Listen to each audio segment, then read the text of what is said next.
સ્વાગત છે તમારું ઇન્ફોર્મેશન વિંગમાં।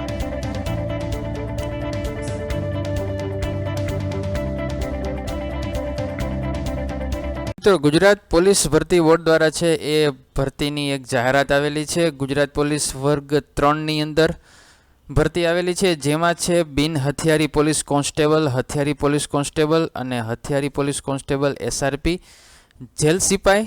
આ રીતના ટોટલ 12,472 છે એ જગ્યાઓ માટે થઈને અરજી મંગાવેલી છે। ખાલી જગ્યાની વિગત છે એ આ તમે જોઈ શકો છો સ્ક્રીનમાં, જેમાં બિન હથિયારી પોલીસ સબ ઇન્સ્પેક્ટર પુરુષની જગ્યા છે 316, પોલીસ સબ ઇન્સ્પેક્ટર મહિલાની છે 156, બિન હથિયારી પોલીસ કોન્સ્ટેબલ પુરુષની સંખ્યા છે 4,422, બિન હથિયારી પોલીસ કોન્સ્ટેબલ મહિલાની સંખ્યા છે 2,178।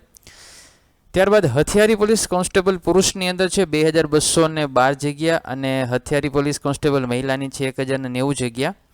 ત્યારબાદ SRPની અંદર છે 1,000 જગ્યા અને જેલ સિપાહીની પણ અહીં ભરતી આવેલી છે। જેલ સિપાહીની અંદર પણ 1,013 જગ્યા છે, જેમાં જેલ સિપાહી મહિલા ઉમેદવાર માટે પણ 85 જગ્યા રાખેલી છે। તો અહીં તમે જોઈ શકો છો 4/4/2024 બપોરના 2 કલાકથી છે 30/4/2024 સુધી આ ભરતી પ્રક્રિયા ચાલશે। ફરી મળશું નવા વિડીયો સાથે।